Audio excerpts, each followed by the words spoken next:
going to read from, to Helen, Psalm 67. May God be gracious to us and bless us. May he cause his face to shine upon us, so that your way may be known on earth, and your salvation amongst the nations. Let me read that again. May God be gracious to us and bless us. May he cause his face to shine upon us, so that your way may be known on the earth, and your salvation amongst all nations. Let the peoples praise you, Elion. Let all peoples praise you. Let the nations be glad and sing your joy, for you will judge the peoples fairly and guide the nations on the earth. Let the peoples praise you, O God. Let all the peoples praise you. The earth has yielded its harvest. God, our God, will bless you. Will bless us. Elohim, God will bless us, and all the ends of the earth will fear him. Exciting. Thank you. Let's rise together.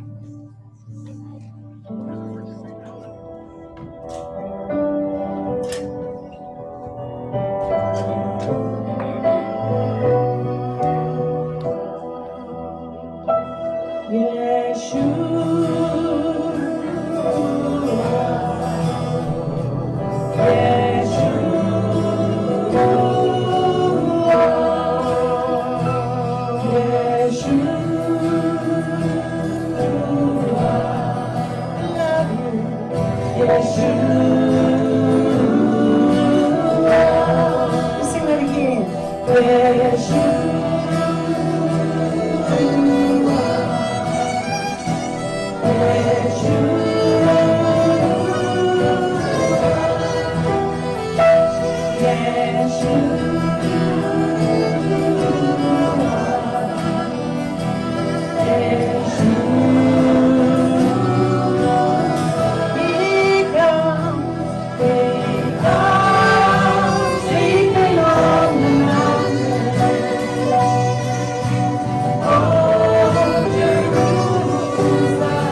Hallelujah.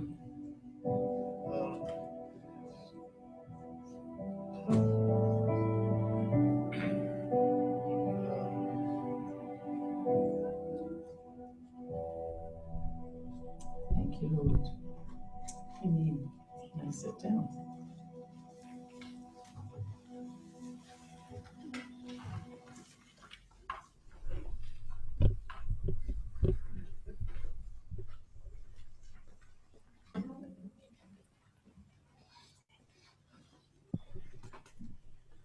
Shabbat shalom lekulam, ואיזה יום גדול כדי להלל את שם אלוהינו כמשפחה אחת.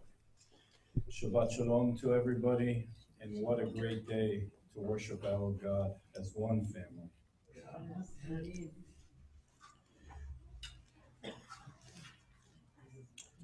Today you are standing, all of you, before Adonai your God. Your heads, your tribes, your leaders, and your officers, all the men of Israel. Along with your little ones, your wives, your foreigners here with you in your camp, from the one who chops your wood to the one who draws your water.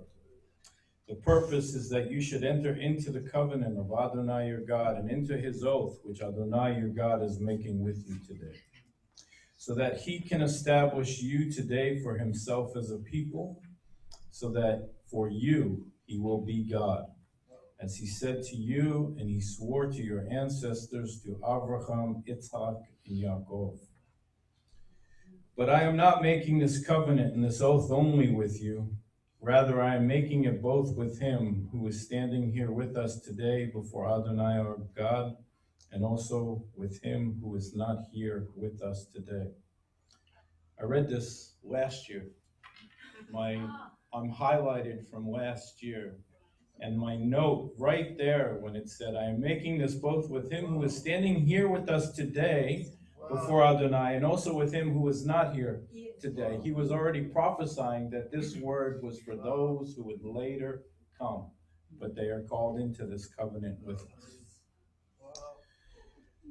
For you know how we lived in the land of Egypt and how we came directly through the nations you passed through.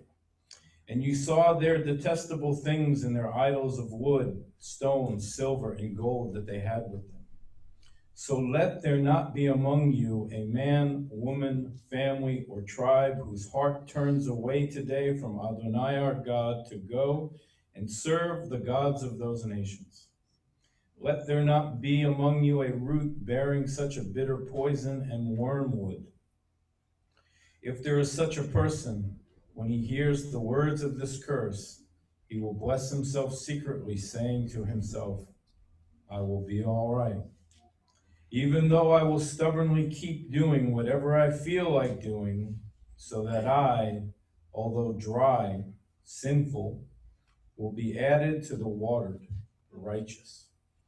But Adonai will not forgive him. Rather, the anger and the jealousy of Adonai will blaze up against that person. Every curse written in this book will be upon him, and Adonai will blot out his name from under heaven. And Adonai will single him out from all the tribes of Israel to experience what is bad in all the curses of the covenant written in this book of the Torah. When the next generation, your children who will grow up after you, and the foreigner who arrives from a distant land, see the plagues of that land and the diseases of which Adonai has made it sick, and that the whole land has become burning sulfur and salt, that it isn't being sown or bearing crops or even producing grass, like the overthrow of Sodom, Amorah, Admah, Zeboim, which Adonai overthrew in his furious anger. And then all the nations will ask, why did Adonai do this to this land? What is the meaning of such frenzied, furious anger? And the people will answer, it's because they abandoned the covenant of Adonai, the God of their fathers, which he made with them when they brought them out of the land of Egypt. They went and served other gods, prostrating themselves before them, gods they had not known and which he had not assigned them. And for this reason, the anger of Adonai blazed up against this land and brought upon it every curse written in this book. And Adonai, in anger, fury, and incensed with indignation. I can't say it. I can say all the Hebrew things very easily, but that one I can't get. It's Gas. Uprooted them from the land and threw them out into another land, as it is today. These which are hidden belong to Adonai our God, but the things that have been revealed belong to us and our children forever, so that we can observe all the words of this Torah. Devarim 30. When the time arrives that all these things have come upon you, both the blessing and the curse, which I have presented to you, and you are there among the nations to which Adonai your God has driven you, then at last you will start thinking about what has happened to you, and you will return to Adonai your God and pay attention to what he has said, which will be exactly what I am ordering you to do today, you and your children, with all your heart and all your being. At that point, Adonai your God will reverse your exile and show you mercy. He will return and gather you from all the peoples to which Adonai your God scattered you. If one of yours was scattered to the far end of the sky, Adonai your God will gather you even from there. He will go there and get you. Adonai your God will bring you back into the land your ancestors possessed, and you will possess it. He will make you prosper there, and you will become even more numerous than your ancestors. Then Adonai your God will circumcise your hearts and the hearts of your children, so that you will love Adonai your God with all your heart, with all your being, and thus you will live. Adonai your God will put all these curses on your enemies, on those who hated and persecuted you. But you will return and pay attention to what Adonai says and obey all his mitzvot, which I am giving you today. Then Adonai your God will give you more than enough in everything you set out to do, the fruit of your body, the fruit of your livestock, and the fruit of your land will all do well. For Adonai will once again rejoice to see you do well, just as he rejoiced in your ancestors. However, all this will happen only if you pay attention to what Adonai your God says, so that you obey his mitzvot and regulations, which are written in his book of the Torah. If you turn to Adonai your God with all your heart and all your being, for this mitzvot, which I am giving you today, is not too hard for you. It is not beyond your reach. It isn't in the sky, so that you need to ask, who will go up into the sky for us? Bring it to us and make us hear it, so that you can obey it. Likewise, it isn't beyond the sea, so that you need to ask, who will cross the sea for us? Bring it to us and make us hear it, so that we can obey it. On the contrary, the word is very close to you, in your mouth, even in your heart. Therefore, you can do it.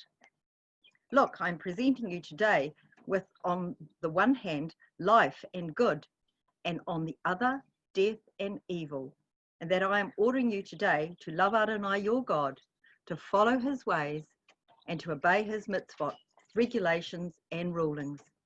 For if you do, you will live and increase your numbers, and Adonai your God will bless you in the land you are entering in order to take possession of it. But if your heart turns away, if you refuse to listen, if you are drawn away to prostrate yourself before other gods and serve them, I am announcing to you today that you will certainly perish. You will not live long in the land you are crossing the Yarden to enter and possess. I call on heaven and earth to witness against you today that I have presented you with life and death, the blessing and the curse. Therefore, choose life so that you will live, you and your descendants, loving Adonai your God, paying attention to what he says and clinging to him, for that is the purpose of life. On this depends the length of time you will live in the land Adonai swore he would give to your ancestors, Abraham, Yitzhak, and Yaakov. Amen. Good morning. Chat 31. Chazak. Shimshon. I was reminded of you when I read this. Be courageous. Then Moses went and spoke these words to all Israel. He said to them, I am 120 years old today. I am no longer able to go out and come in. Adonai said to me, Thanks. I am 120 years old today. I am no longer able to go out and come in. Adonai has said to me, you are not to cross over this Jordan. Adonai your God, he will cross over before you. He will destroy these nations from before you, and you will dispossess them. Joshua will cross over before you, just as Adonai has promised. Adonai will do to them just as he did to Sihon and Og, the kings of the Amorites, and to their land, when he destroyed them. Adonai will give them over to you, and you are to do to them according to all the mitzvot that I commanded you. Chazak, be courageous. Do not be afraid or tremble before them. For Adonai your God, he is the one who goes with you. He will not fail you or abandon you. Then Moses summoned Joshua and said to him in the sight of all Israel, be strong, be courageous, for you are to go with this people into the land Adonai has sworn to their fathers to give them. And you are to enable them to inherit it. Adonai, he is the one who goes before you. He will be with you. He will not fail you or abandon you. Do not fear or be discouraged. Moses wrote down this Torah and gave it to the Kohanim, the sons of Levi, who carried the ark of the covenant of Adonai, and to all the elders of Israel. Then Moses commanded them, saying, at the end of every 7 years, in the set time of the year of canceling dates, during the feast of Sukkot, when all Israel comes to appear before Adonai your God in the place he chooses, you are to read this Torah before them in their hearing. Gather the people, the men and the women, and the little ones, and the outsider within your town gates, so they may hear, and so they may learn. And they will fear Adonai your God, and take care to do all the words of this Torah, so that children who have not known will hear and learn to fear Adonai your God. All the days you live on the land you are about to cross over the Jordan to possess. And Adonai said to Moses, behold, the time to die is near. Call Joshua and present yourselves at the tent of meeting, and I will commission him. Moses and Joshua went and presented themselves at the tent of meeting. Adonai appeared in the tent in the pillar of cloud, and the pillar of cloud stood over the opening of the tent. Adonai said to Moses, behold, you are about to lie down with your fathers. Then this people will rise up and prostitute themselves with foreign gods of the land they are entering. They will abandon me and break my covenant that I cut with them. Then my anger will flare against them on that day, and I will abandon them and hide my face from them. So they will be devoured, and many evils and troubles will come on them. They will say on that day, "Isn't it because our God is not among us that these evils have come on us?" I will surely hide my face on that day because of all the evil they have done, for they have turned to other gods.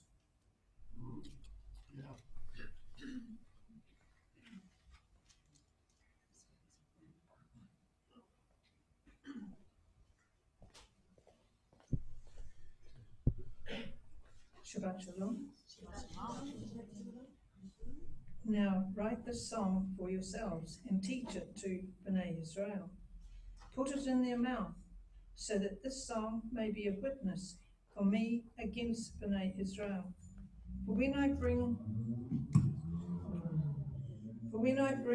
them to the land flowing with milk and honey, that I swore to their fathers, and they eat and are satisfied and grow fat, then they will turn to other gods and serve them, and they will spurn me and break my covenant. Now when many evils and troubles have come on them, this song will comfort them as a witness, for it will not be forgotten from the mouth of their descendants. For I know the intention they are devising this day, even before I bring them into the land that I swore. That day Moses wrote the song and taught it to Bnei Israel. Then he commissioned Joshua, son of Nun, and said, "Hazak, be courageous, for you will bring Bnei Israel into the land I swore to them, and I will be with you." Now when Moses had finished writing the words of this Torah on the scroll, right to the end, Moses commanded the Levites, carriers of the Ark of the Covenant of Adonai, saying, "Take this scroll of the Torah and place it beside the Ark of the Covenant of Adonai, your God. It will remain there as a witness against you, for I know your rebellion and your stiff neck. Indeed, while I am still alive with you today, you have been rebellious against Adonai. How much more then after my death? Gather to me all the elders of your tribes and your officials, so that I may speak these words in their ears and call heaven and earth to witness against them. For I know that after my death you will certainly act corruptly and turn aside from the way I have commanded you.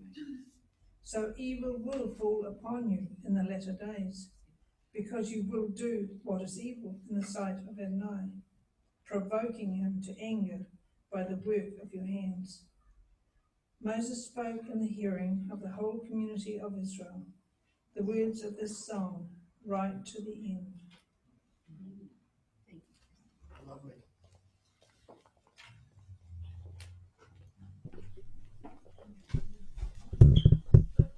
It's a very sad scripture, isn't it? For I know what will happen when I die. Here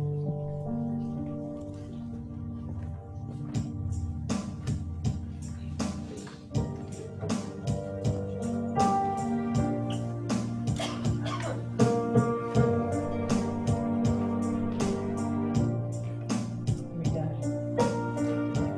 There is a name I call upon. There is a name I wish I am saved. Salvation is your name.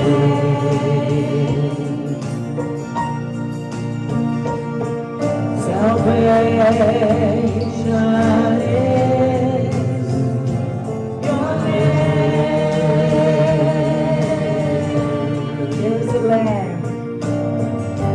There is a Lamb who bore our sin. He bled and died so we could live. Salvation is your name. Salvation is your name. Sing that again. Salvation is your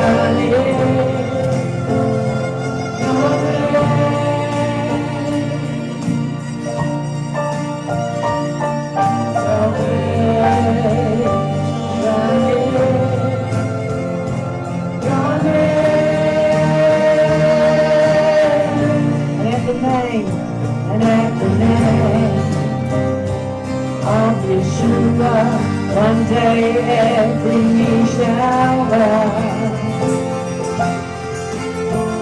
and every tongue will confess that He is Lord.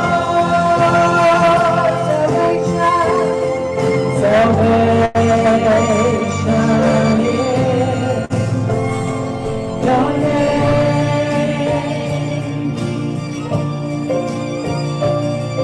Salvation is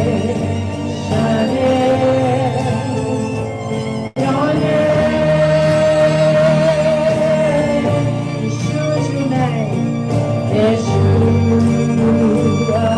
is your name.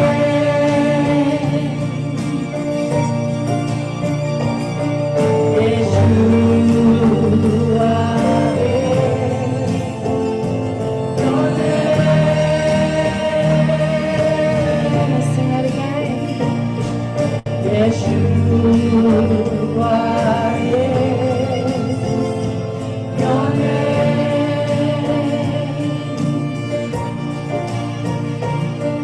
Yeshua is your name. Sing His name. Yeshua.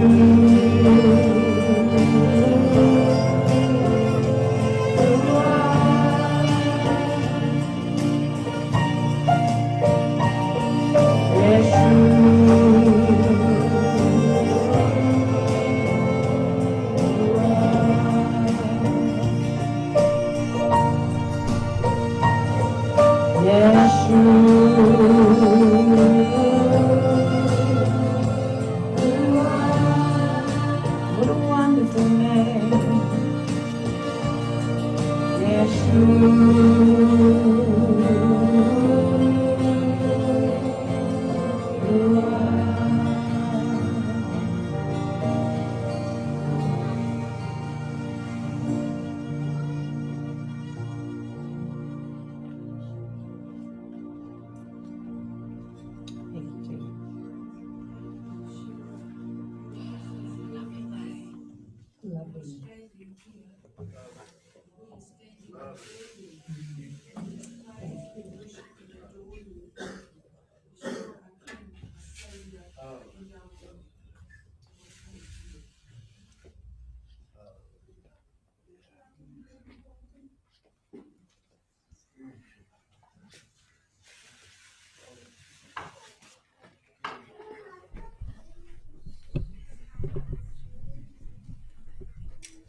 Amazing scriptures I get to read this morning.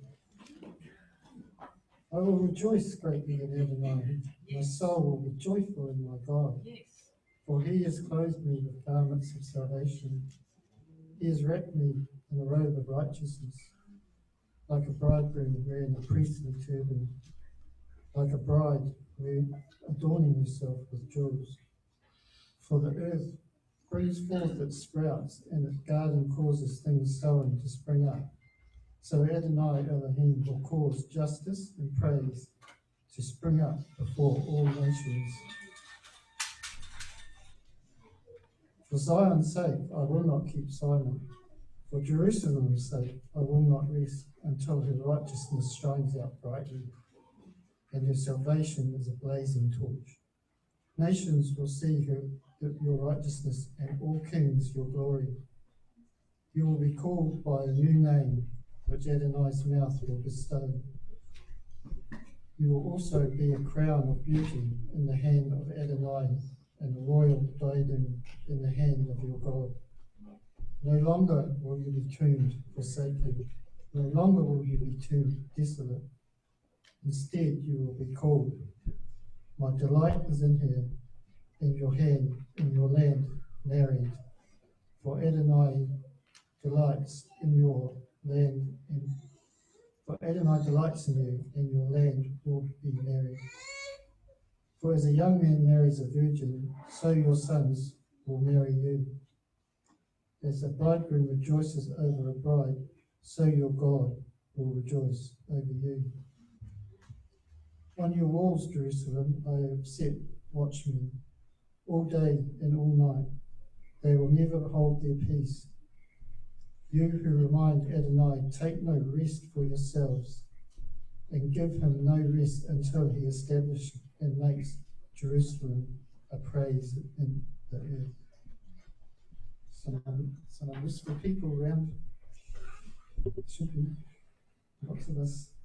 Adonai has sworn by his right hand and by his strong arm, surely I will never again give your grain as food to your enemies, nor will forgiveness drink your new foreigners, will drink your new wine, for which you have labored. But those who have garnered it will eat it and praise Adonai, and those who have gathered it will drink in the courts of my sanctuary. Go through the gates, clear the way for the people, build up the highway, remove the stones, lift up a banner over the peoples. Behold, Adonai has proclaimed to the end of the earth. Say to the daughter of Zion, behold, your salvation comes. See, his reward is with him, and his recompense before him. Then they will call him the holy people, the redeemed of Adonai, and you will be called, sought out, a city not forsaken.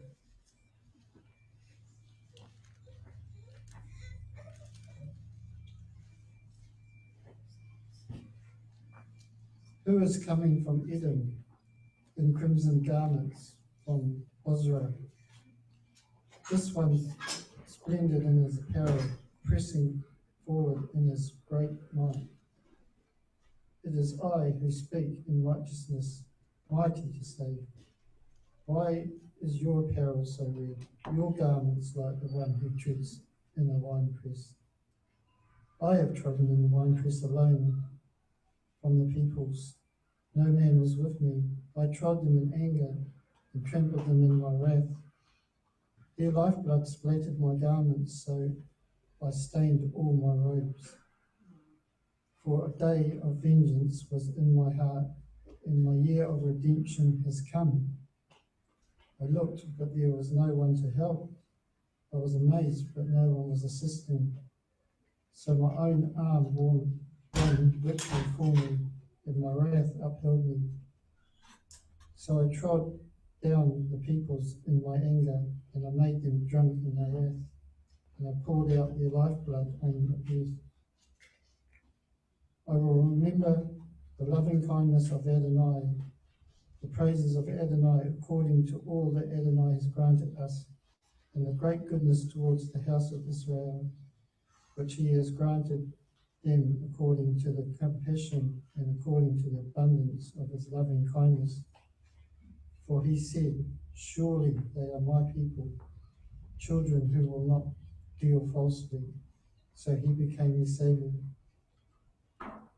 In the affliction, he was afflicted, so the angel of the presence saved them. In his love and in his mercy, he redeemed them, and then he lifted them and carried them all the days of old.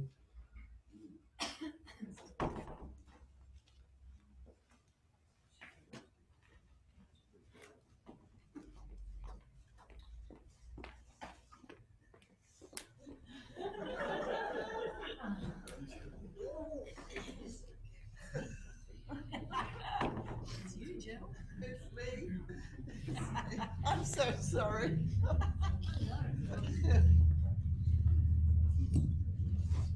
Let's hope I have a better job of seeing this morning. Hello, everyone. Shabbat Shalom. Blow the shofar in Zion. Proclaim the holy fast. Call for a solemn assembly. Gather the people. Consecrate the congregation. Assemble the leaders. Gather the children, even infants sucking at the breast. Let the bridegroom leave his room and the bride her bridal chamber. Let the Kohanim who serve Adonai stand weeping between the vestibule and the altar. Let them say, "Spare your people, Adonai. Don't expose your heritage to mockery or make them a byword among the Goyim." Why should the people say, "Where is their God?" Then Adonai will become jealous for his land and have pity on his people. Here is how Adonai will answer his people. I will send you grain, wine, and olive oil, enough to satisfy you, and no longer will I make you a mockery among the Goyim. No, I will take the northerner away, far away from you, and drive him to a land that is waste and barren, with his vanguard toward the eastern sea and his rear guard towards the western sea. His stench and his rottenness will rise, because he has done great things. Don't fear, O soil, be glad, rejoice, for Adonai has done great things. Don't be afraid, wild animals, for the desert pastures are green. The trees are putting out their fruit. The fig tree and vine are giving full yield.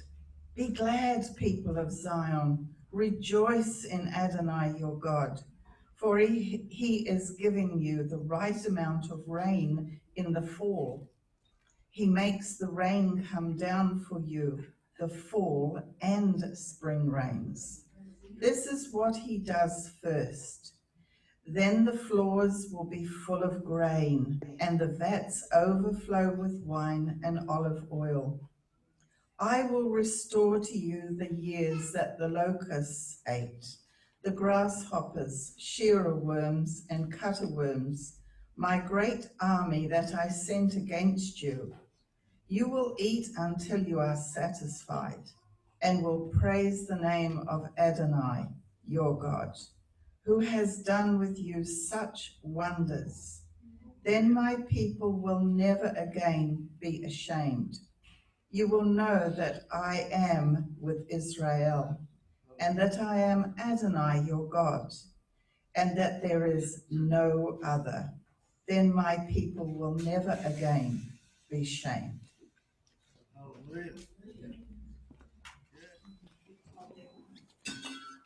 Interesting you should say those words, Joel. I was moved to say before I gave you the reading from Romans how great it is for us, the believers in Yeshua, to be in the house of the Lord. Amen.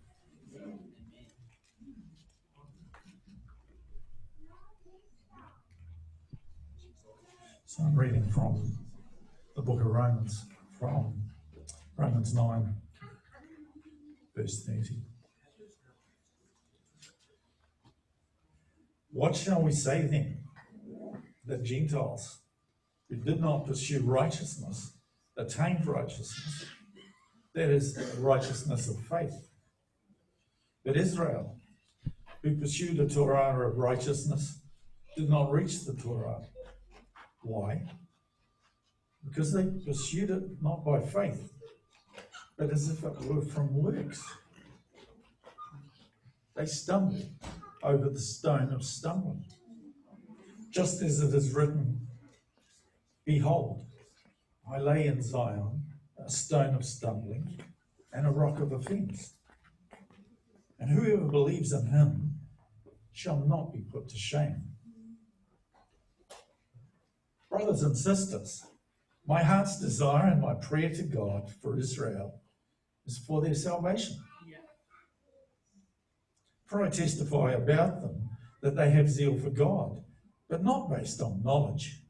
For being ignorant of God's righteousness and seeking to establish their own, they did not submit themselves to the righteousness of God.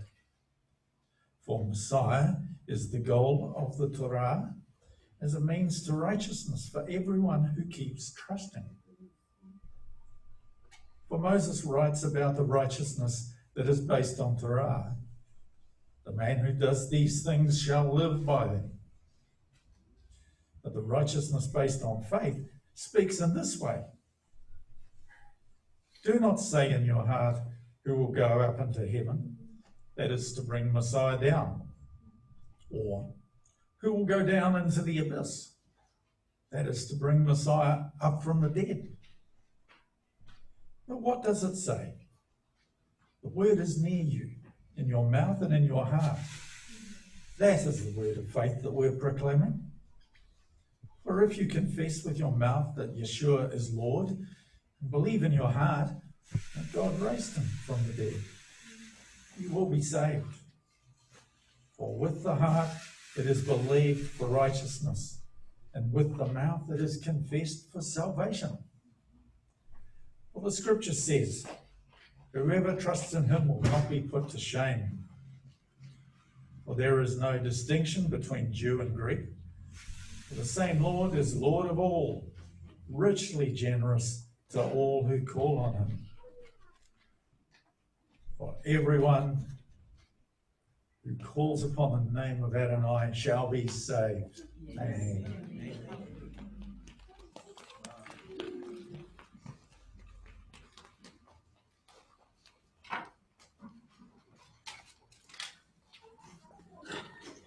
Good morning. Hebrews 12. Keep pursuing shalom with everyone and the holiness without which no one will see the Lord. See to it that no one misses out on God's grace, that no root of bitterness springing up causes trouble and thus contaminates many. Hebrews 13. Keep your lives free from the love of money and be satisfied with what you have. For God himself has said, I will never fail you or abandon you. Therefore, we say with confidence, Adonai is my helper. I will not be afraid. What can a human being do to me? Remember your leaders, those who spoke God's message to you. Reflect on the results of their way of life and imitate their trust. Yeshua, the Messiah, is the same yesterday, today, and forever.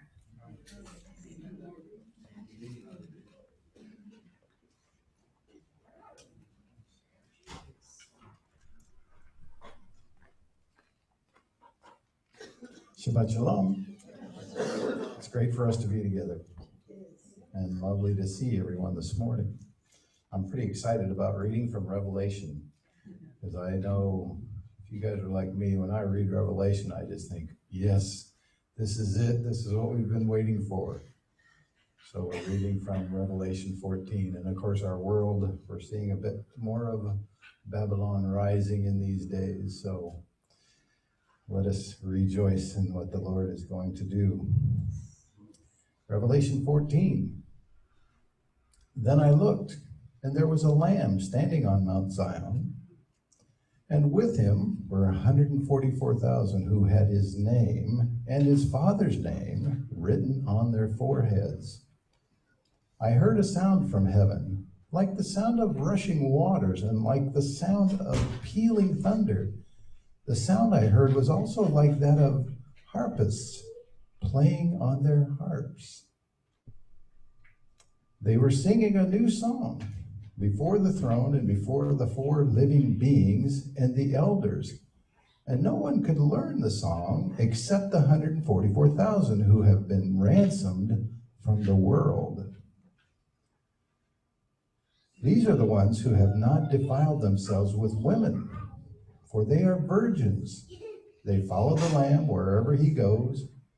They have been ransomed from among the humanity as first fruits for God and the Lamb. And on their lips no lie was found. They are without defect. And next I saw another angel flying in mid-heaven with everlasting good news to proclaim to those living on the earth, to every nation, tribe, language, and people. In a loud voice, he said, "Fear God, give him glory, for the hour has come when he will pass judgment. Worship the one who made heaven and earth, the sea, and the springs of water." Another angel, a second one, followed, saying, "She has fallen, she has fallen, Beth-El the great. She made all the nations drink the wine of God's fury, and caused by her whoring." Another angel, a third one, followed them and said in a loud voice, "If anyone worships the beast and its image and receives the mark of his forehead or on his hand, he will indeed drink the wine of God's fury, poured undiluted into the cup of his rage. He will be tormented by fire and sulfur before the holy angels and before the Lamb. And the smoke from the tormenting goes up forever and ever. They have no rest, day or night, those who worship the beast and its image, and those who receive the mark of its name. This is when perseverance is needed on the part of God's people, those who observe his commands and exercise Yeshua's faithfulness. Next I heard a voice from heaven saying, "Write, how blessed are the dead who die united with the Lord from now on." "Yes," says Spirit, "now they may rest from their efforts, for the things they have accomplished follow along with them." Then I looked, and there was before me as a white cloud. Sitting on the cloud was someone like a son of man, with a gold crown on his head and a sharp sickle in his hand.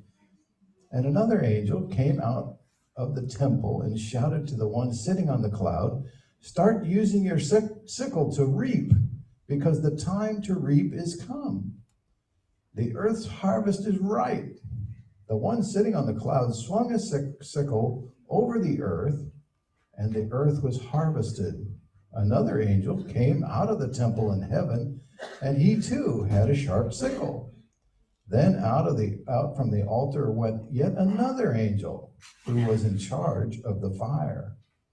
And he called in a loud voice to the one with the sharp sickle, "Use your sharp sickle and gather the cluster of grapes from the earth's vine, because they are ripe." The angel swung his sharp sickle into the earth, gathered the earth's grapes, and threw them into the great winepress of God's fury. The winepress was trodden down outside the city, and blood flowed from the winepress as high as the horses' bridles for 200 miles. And we heard that earlier. Who is this that's coming up from Bozrah with his garments stained? Come, Yeshua.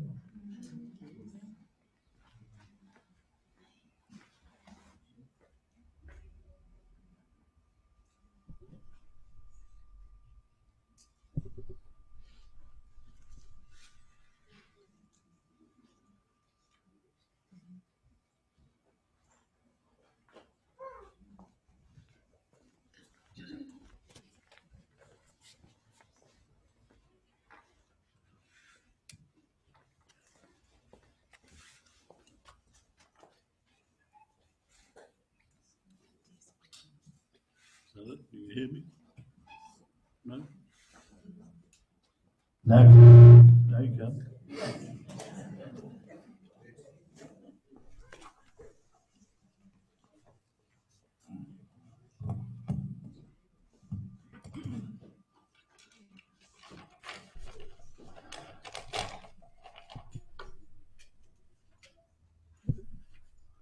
Okay, how many people here enjoy receiving things? How many of you enjoy promises? Got news for you. Yahweh likes promises too, and he likes receiving things from us. Just to put it in perspective, Havtacha or promises is promises, but covenant, which in Hebrew is berith, which means cutting, comes from the root word cutting. As you remember when Yahweh put Abraham to sleep, he cut. And when he cut the two halves, and he passed through them on his own.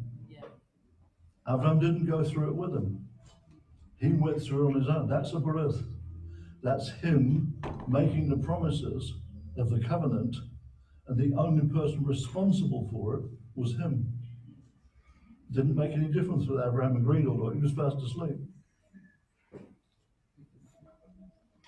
So you see that covenants aren't always dependent on what we've said or what we haven't said. Most of the important covenants, most of the important berith are from Yahweh himself.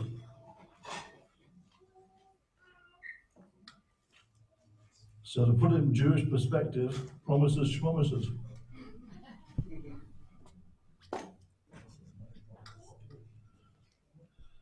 So Havtacha is a promise.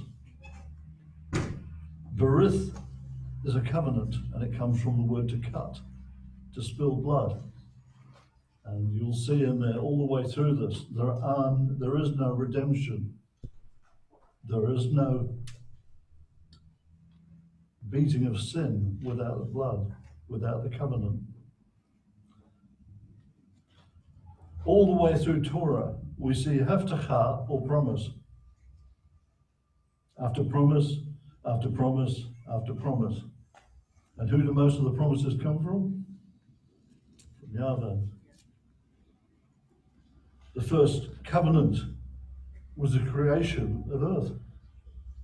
The first covenant were the conditions that he created on each of the 6 days.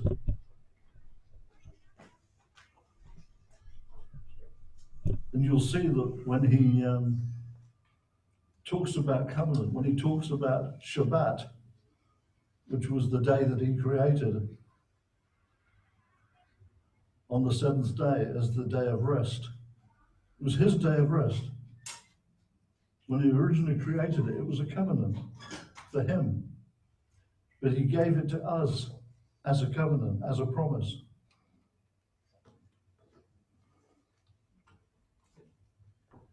Covenants are just not merely contracts that can be broken at will. Well, they can, but they shouldn't be. And there are usually two halves to a covenant. And if one person doesn't fulfill their part of it, the other one is still obligated to. And the way we find that really works mostly is him making covenants, us breaking them, but him continuing with them. Just because we've broken it doesn't mean it's broken. He still honors it because he's made a promise. He says in his word, I'm not a man that I would lie. When he makes a promise, it's more than just our concept of a promise.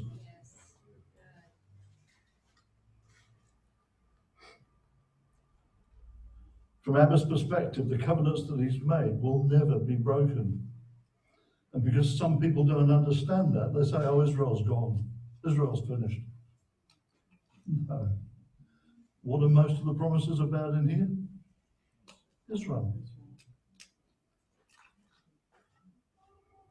He doesn't break his promises, but as we saw last week, he does present us with the blessings. So why didn't he just get everybody to go up one mountain, give them all the blessings, and say, right, get on with it? Because there are consequences. So he sent half one mountain and half up the other mountain, and said, these are the blessings that I'm offering. These are the things that I'm promising you. But these are the curses that will result if any of these are broken. We don't like being on that mountain. We just like being on the promises mountain, the blessings. We don't like consequences these days. I find particularly children, and that includes us when we were children and still are sometimes, we like to be able to do things. We like to be forgiven, but we don't like facing the consequences.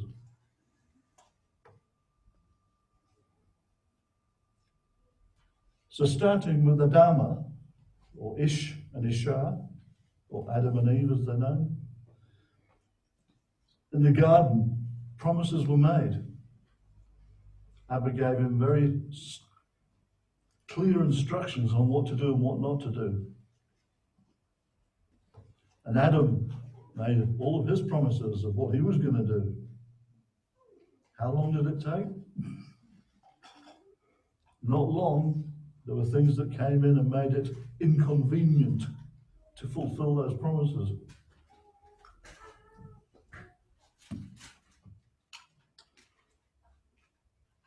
And mankind continued that process until Noah was chosen to start again. And promises were renewed and sealed with Yahweh's own rainbow. How many times do we see a rainbow and we just accept it and forget it's his? It's his bow. He said, I'll put my bow in the sky to remind you and me that never again will I destroy all mankind. In actual fact, he didn't destroy all mankind. He kept a few, fortunately for us.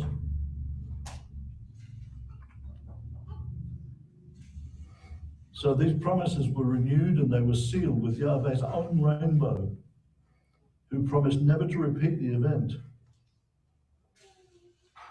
Again, Abraham, Yitzhak, and Yaakov received and made promises which are still in force today. They were renewed by David as king, from whom would come the promised seed, Yeshua. And the seed is a whole study all on its own. It doesn't say that the people who naturally came first, second, or third in a family are going to be the seed. It doesn't mean the person who's first will inherit. Sometimes it's a second or third. It's the seed that Yahweh chooses that becomes the one that continues the promise, continues to administer the promise.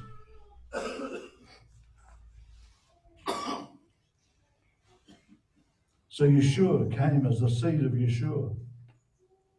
Yeshua came as the seed of David.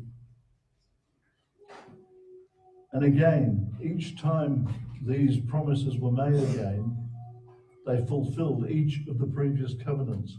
What people forget about covenants is that each time the covenant is made, it renews the original covenants and it follows on and through. Even though you have an original document, there are things added to it, but it all stems back to the original promise, the original covenant that was made.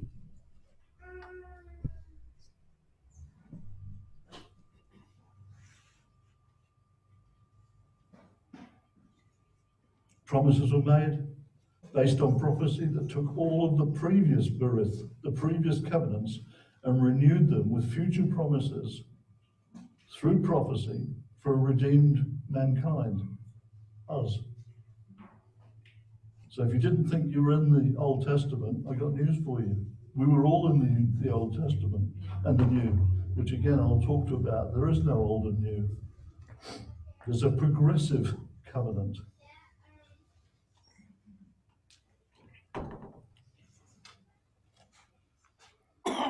Making a promise is easy. How many of us have made promises saying, oh, I promise, I'll be good, I'll do this, I'll do that, I'll do anything to get what I want. That's not how Yahweh does things. That's not his kind of promise. His promise is, I'll do it regardless. No strings attached. There are consequences, but that's all. So making a promise is easy, but fulfilling it in spite of changed circumstances isn't. We have to understand the difference between a covenant and just an ordinary promise. A covenant, a breath, is a binding commitment that Abba takes very seriously and expects us to honor it at the same level as his own promises. When he makes one, he actually expects us and him to honor it and fulfill it. It's not an optional agreement. It's not a contract. It's a covenant.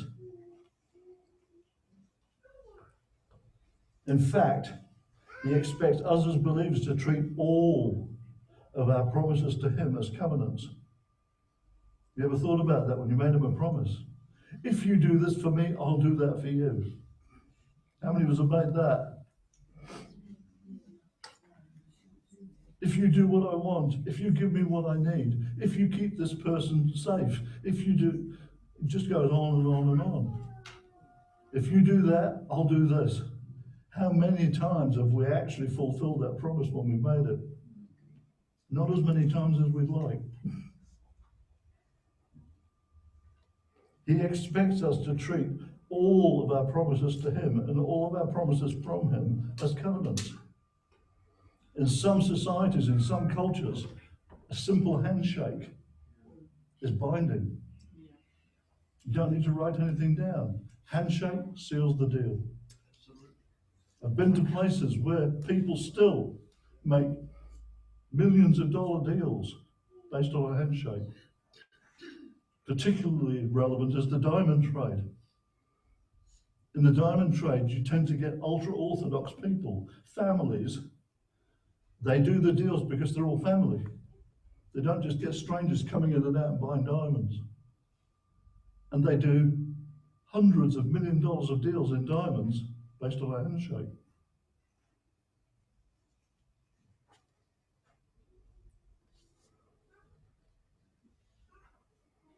Abba gives us a spiritual handshake. When I was redeemed, he gave me a spiritual handshake. That's it. Deal sealed.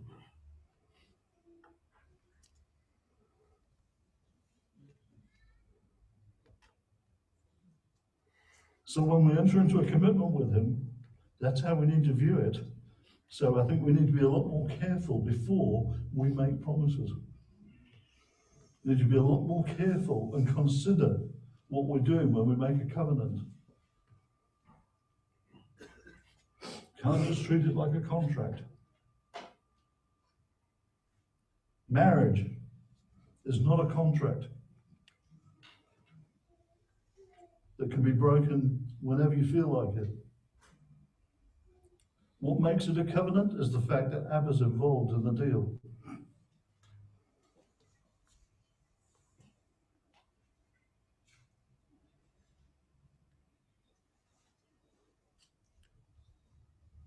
He says in his word, no swearing by things or making empty promises.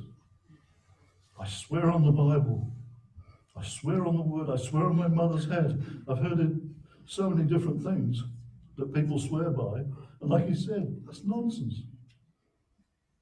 Don't do that. Just a yes be yes and a no be no. That's all he asks.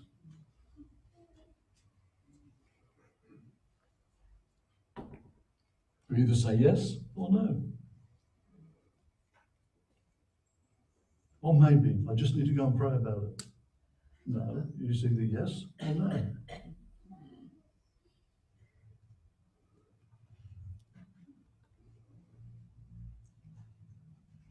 We get so excited when he promises us something. We get so excited we're in a meeting and we get a word. And he promises us something and we get so excited about it because he's just promised us something, or has he? Or is it something that we just want? Or is it something that somebody's just said because they know it'll tickle our ears? We have to be very careful that it is a promise from him, which means it needs to be confirmed, and he will always confirm it with us first. When we get this wonderful prophecy from somebody, if it doesn't agree with something that God has already told us, ignore it. He always tells us first and confirms it with somebody else. It's not a revelation, it's a confirmation.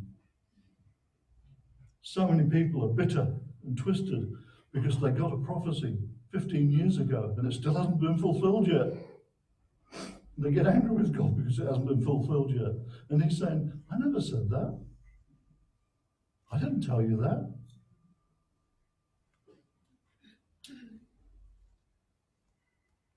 If you're not sure, ask him. I've got news for you. We can have conversations with him. He answers.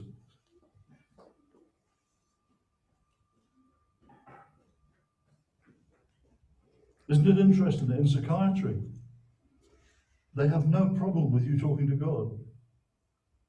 But you try saying that he talks back to you. And they'll be getting the jacket out and the straps tied within minutes.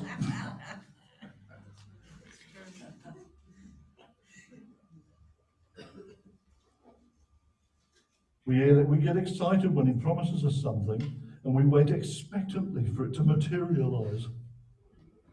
You know, I'll be in at 6 tomorrow when you deliver the milk.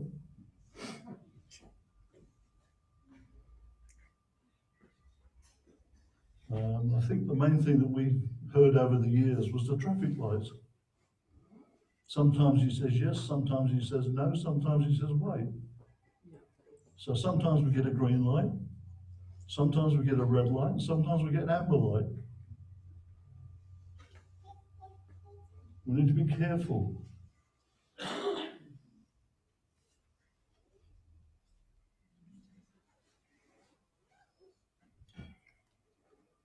But do we get quite so excited when we have to deliver on our often long forgotten promises? How excited do we get when Abba says, this is going to happen, or I want you to do this, and we say, no, and he's saying, I'll take you back to this date at this time when you said. So often things happen and we think, why did that happen? Because you made a promise 10 years ago, or you made a promise recently, whatever. He takes it seriously.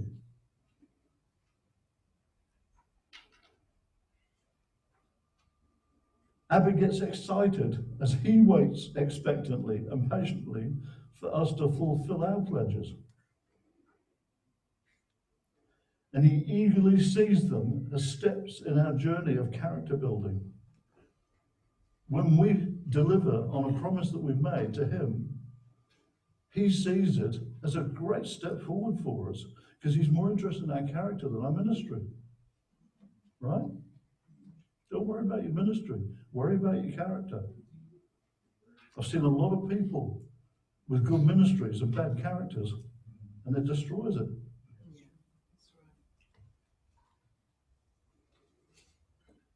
How many of you knew that Abba gets excited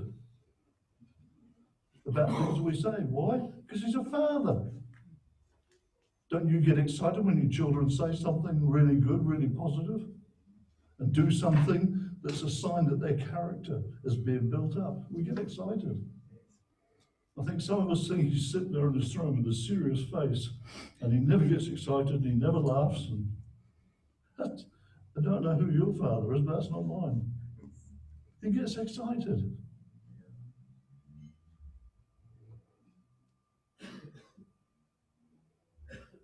He loves it when we voluntarily exceed our promises that we've made. He gets excited when we do something that he's asked us to do, when he's made a covenant with us, and he sees our character starting to look like his character. Torah actually tells us that we are unconditional recipients of these haftachah, or promises, and in particular that of redemption, which is made freely to as many as he calls, when they freely respond and become chosen. People say, who are the chosen? They're the ones that have responded voluntarily. Because without freedom, there can't be love. If there's no freedom in the relationship, then it's a contract. And you do something they don't like and the contract's broken. As I said before about marriage, marriage is a covenant based on trust. It's not a contract that's based on mistrust.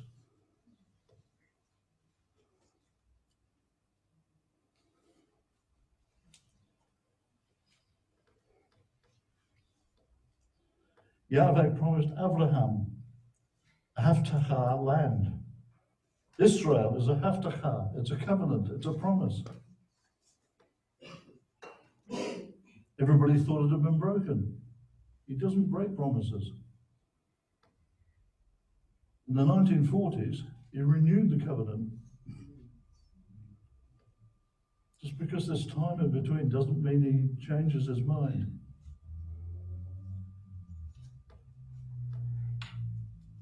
Israel is a permanent berith, or covenant.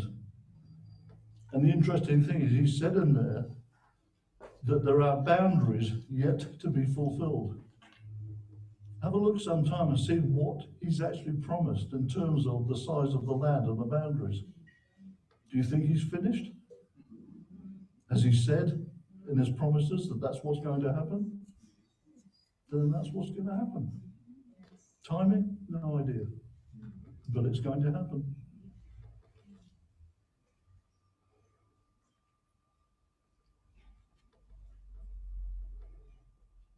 I think there was a small coin, I've forgotten, it was a 5 or a 10.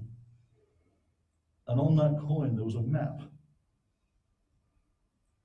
And everybody but the people in Israel hated it because it's a full map of the promises in here.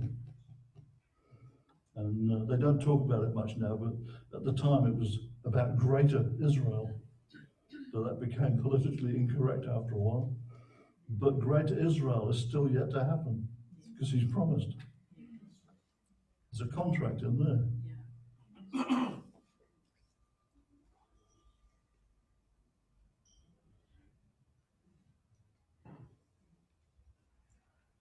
Moshe and Yehoshua led Israel into the promised land out of slavery. Again, we've been led into the land in the 20th century and restored the haftachah to Israel as promised. Yeshua came exactly as promised. People think Yeshua's only talked about in this half. But he's talked about in this half as well, all the way through. Prophesied, promised, covenanted. Everything that was promised has happened exactly as it was promised. Promises are based on trust. The reason we can have complete trust in our Redeemer is because we've seen other promises before come exactly as they've been promised. We can trust the person who made the promise. Promises don't mean much if the person that you're talking to makes a promise and you think, yeah, I've heard it all before. We've all said that a few times. Yeah, right. We've heard that before. I can trust him because when he promises, he delivers.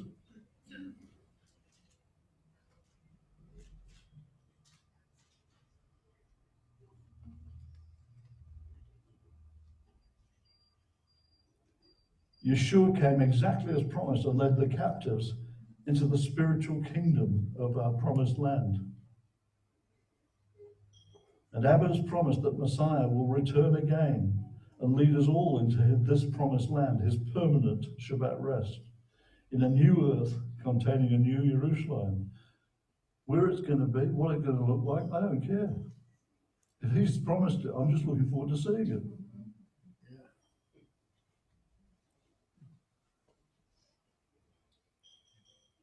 So what's he promised you? What's he promised me? What are we still niggling about? We haven't seen it yet.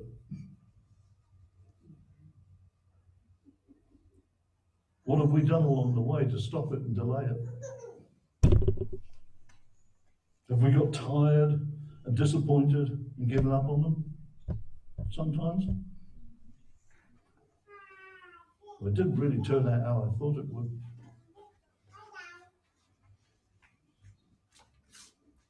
As I've said before, are they actual promises that he has made, or just our wants and desires? And also, is he still waiting for us to fulfill our promises to him to clear the way for the promise to happen? Never, never, ever give up on a word actually received from Yahweh. Never give up on it. It's not a question of if, it's a question of when. If he's spoken it, he will deliver it. It's that simple. It may not always be the way we expect him to deliver it, or within our time frame, but it is within his time frame, guaranteed. Unfortunately, so often we get impatient, and what happens when we get impatient? You get Ishmaels. How many people here have created Ishmaels? I used to have a camper van outside the house years ago that I decided that we were going to make into a Volkswagen, a combi van. I was going to do it up, and I was going to do that, and it was going to be everything else like that, and it just sat there, and it just rotted and rotted until I listened to Pamela one day and realised that she was right, even though I denied it many times, that it was an Ishmael. It was my idea of how to fulfill it. No. Don't create Ishmaels. All they do is create problems. You get sibling rivalry.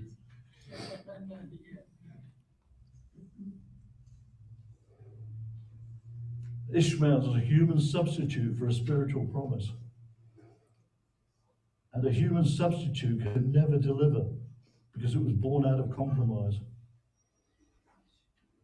So what does the Tanakh say? Get rid of the slave woman and her son, for by no means will the son of the slave woman inherit along with the son of the free woman, the seed. So, brothers, we are to be children, not of the slave woman, Ishmael, but of Yitzhak, of the free woman. Man-made religion, with all of its replacement theology, can never and will never inherit the promises of the spiritually created seed. You can't just make it up as you go along because it looks nice. All the professions and the wonderful buildings and the stained glass windows and everything else.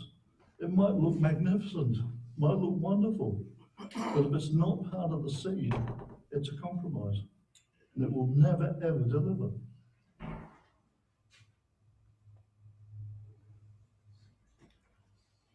Yitzhak, the seed that Abba promised to Sarah and Abraham, not Hagar and Abraham under a covenant. The promise of freedom and inheritance that only we, as grafted and regrafted branches of Yahweh's olive tree, can inherit. Nothing else is worth inheriting. And yet, even in spite of that, Yahweh made promises to Hagar. Even though it was Abraham's stupid mistake,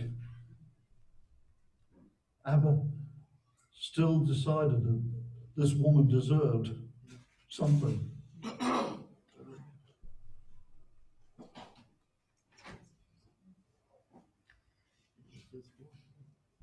We are the grafted and regrafted branch of Yahweh's olive tree. Because of that, we can inherit through Yeshua another promised seed. Yeshua is the promised seed. Still is the promised seed. Lots of people get fed up with computers and passwords. Yes? I heard somebody the other day on TV, and she was saying, "Oh yeah, they're going to put this thing under the skin, and you just pass it under a scanner. I can't wait for that to happen." And I thought, no, that's the wrong password. The password is Yeshua HaMashiach. Nothing else will get you in. I remember years ago people saying, "Oh, nobody would ever accept that." You gold plate it, make it a trendy thing, and everybody will want it.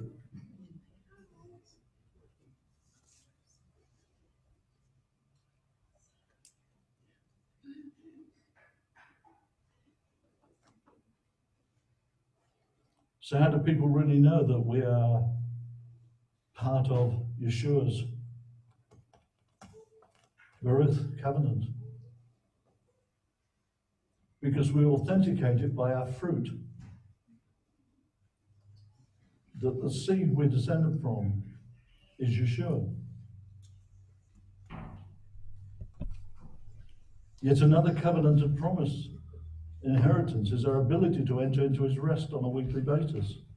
He gave us Shabbat as a gift, and we get to enter into it on a weekly basis. Every Shabbat we can enter into his rest. It's a promise of things to come. It's a prophecy. As we share fellowship together and thank him for all of his promises fulfilled in ours and our families' lives. Thank him for the promises. Thank him for the covenants. How many covenants do you think he's made with you? Some of you will say, "I don't remember making a covenant with him." There are dozens and dozens of covenants.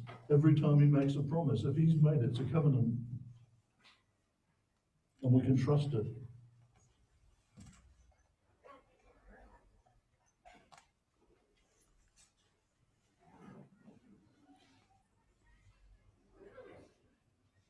We need to thank him and trust in advance for those things that he's promised to deliver. And in the world that we have at the moment, we need to trust more than anything, because at the moment, things aren't going well in some countries. Typhoons, storms, raging wildfires, diseases. It's not looking good. We need to trust him. We've read the end of the book. We know who wins. But we also need to understand that these things aren't happening randomly. I think somebody's getting a bit serious about some of the things he said about consequences.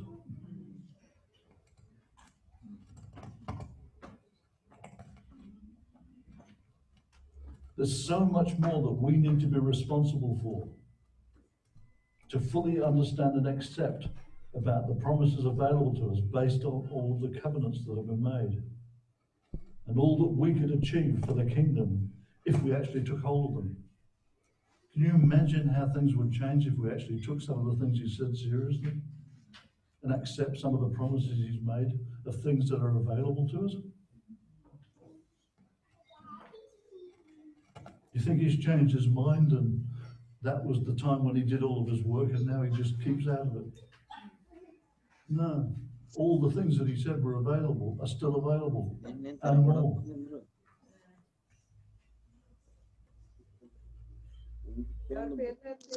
We need to actually take hold of them and put them into action. Why? Because we're a people of promise. We're living, walking testimonies to the impossible made possible. Certainly in my life, that's my testimony. He took the impossible and made it possible. He made a promise and he's kept it. Have I kept all of mine to him? No. But he's always kept all of his to me.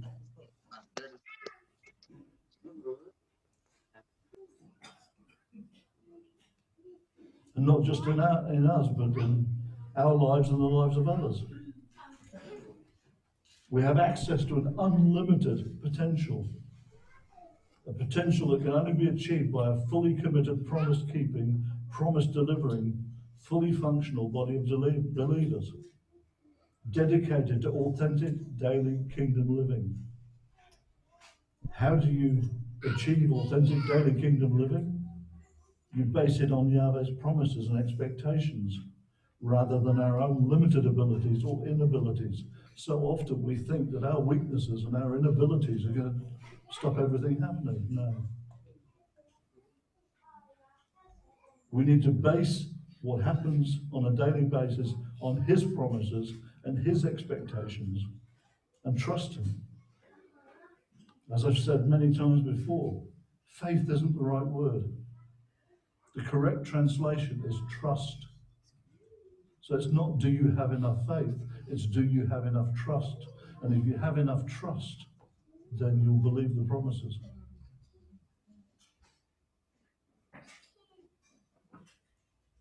As we've read today, the mitzvah I'm giving you today isn't too hard for you. I hear it all the time. Oh, it's too hard. No, it can't be done. It's too hard. It is not beyond your reach. It isn't in the sky, so that you need to ask, who will go up into the sky for us and bring it to us and make us hear it so we can obey it? Likewise, it isn't beyond the sea, so that you need to ask, who will cross the sea for us and bring it to us and make us hear it so that we can obey it? On the contrary, the word is very close to you, even in your mouth or in your heart. Therefore, you can do it.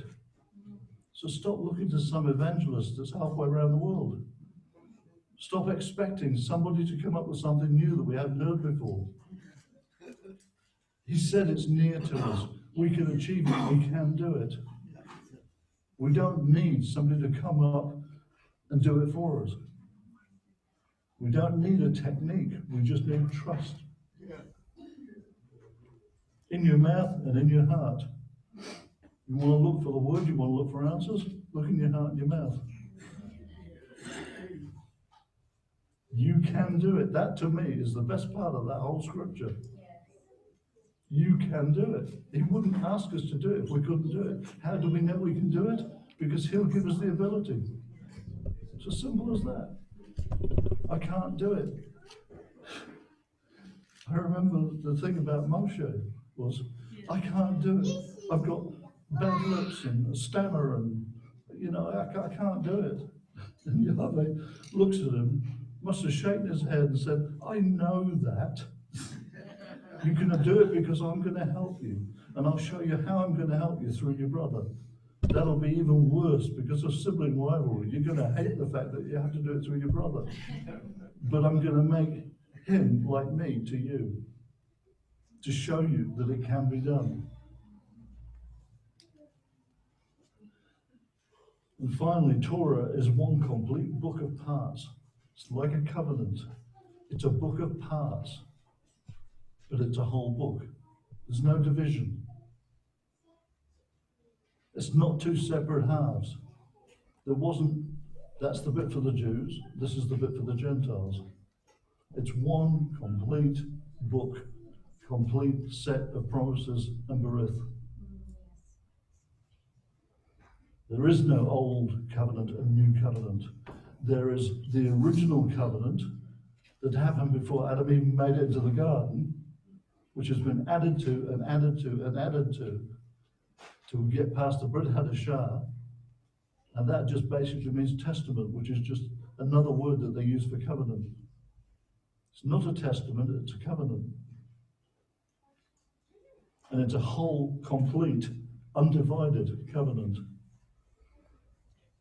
outlining a completed berith, renewed and restored by the administrator of the renewed covenant, Yeshua HaMashiach.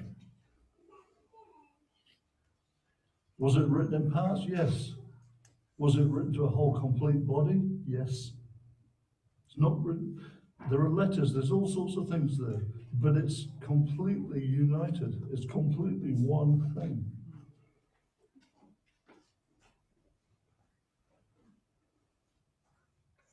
It's written to all the parts of the completed body, not two separate halves. One Jewish, one not. It's written to one complete body that needs to actually operate as one body.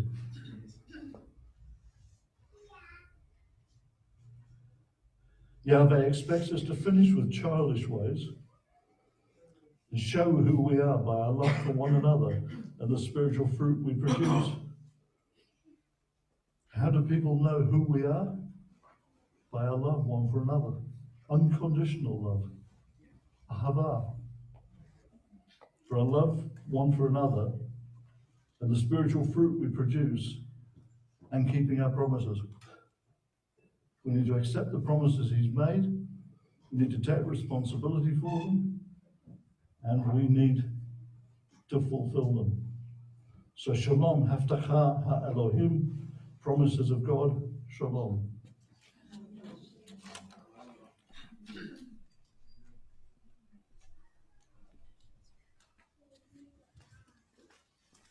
Baruchka Adonai, B'nishmerecha,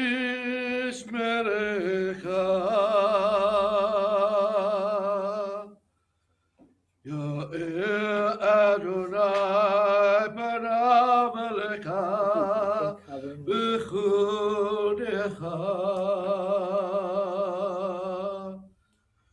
Yisha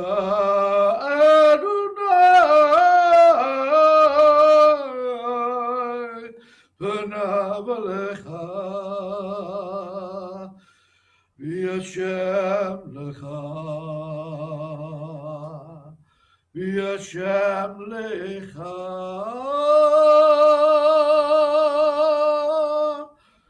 shalom.